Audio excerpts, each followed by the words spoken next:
I'm Midge Shoemaker, and today is day 68 of my doing 100 days of YouTube videos and focusing on recognizing God's hand in my life. So yay for day 68. So today, trying to remember today. Today I am grateful that I got up and I went to work and I did things, and I wish that I had done more things, but I was able to make something to eat, which was fantastic. And then I went to tithing settlement. It's a church thing, tithing declaration, I guess they're changing the name to, calling it whatever. But basically it's where we just go and say, this is how much I've been paying to the church, to the Lord, for my tithes and offerings for the year. And then the question is, did I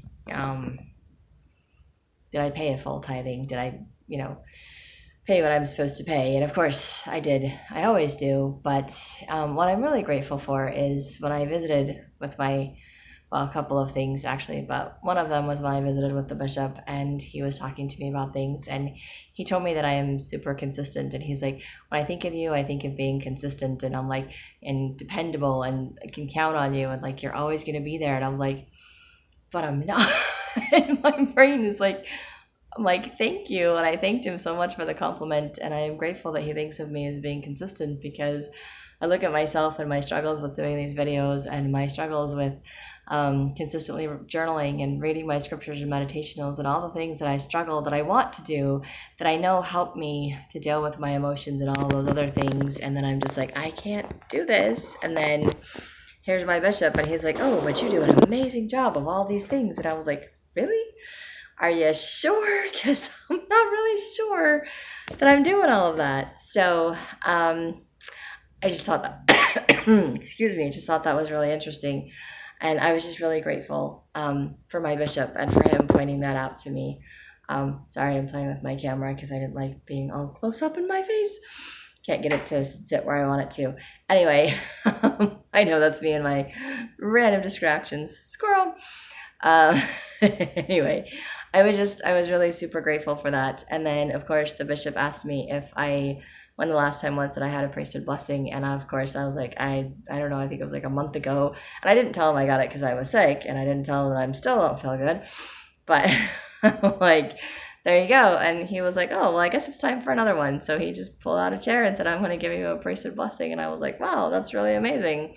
And it was a really amazing blessing. And again, it was just giving me the strength and telling me how much that God loves me, and that I will have the strength and the energy to meet my goals, to follow through with what I'm doing. And I was just like, wow, okay.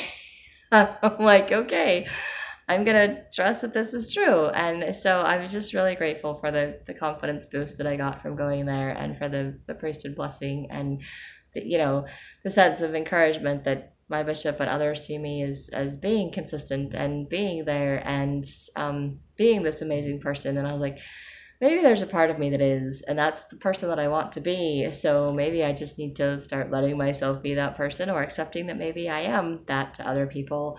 And maybe if I can be that to other people, I can start being that way with myself.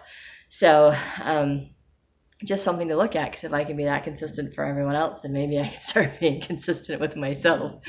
Not that change is easy, but kind of, gives me that little air of hope. And I'm just really grateful to see God's hand in my life in doing that. Plus, I was asked to give a talk in church on Sunday, which I can't say I'm looking forward to, but I can say that I am grateful that I am grateful, because when that came up and it was like, when was the last time you gave a talk? And I was like, I don't remember. I looked it up. It was like 3 years ago. So it's been a while. And they're like, oh, well, if you can't remember, then it must be time for you to talk in church again. I'm like, oh. And I could have said no, and I could have declined. And then I thought, no, this is an opportunity to use the talents that God has given me, to use my writing skills, to use my speaking skills, to practice speaking in front of people again. And so I was like, okay, I'll do it. I agreed to do it. So I'm very grateful for that. And then of course I was like, okay, what's the only topic? And then I get to pick my own topic. So and because I'm making videos on recognizing God's hand in my life, and I've started a book on recognizing God's hand in my life, and I have all of those things that I'm doing in my life to recognize God's hand in my life, I thought I'll just do a talk on recognizing God's hand in my life. So that's what I told the bishop I was going to do, because I did. So now I'm kind of stuck with it. But I know that God will help me to come up with what to say and how to say it. And I am super grateful for that. So yay for today, and for the confidence boost, and for the blessing, and for just knowing that God is there and putting people in my life that are helping me to see the best version of me, and I'm very grateful for that. So that is all I have for today. If you like these videos, you can hit like, subscribe, share with someone else if you think they'll like it too, and I hope you have a great day full of gratitude and find ways to recognize God's hand in your life too.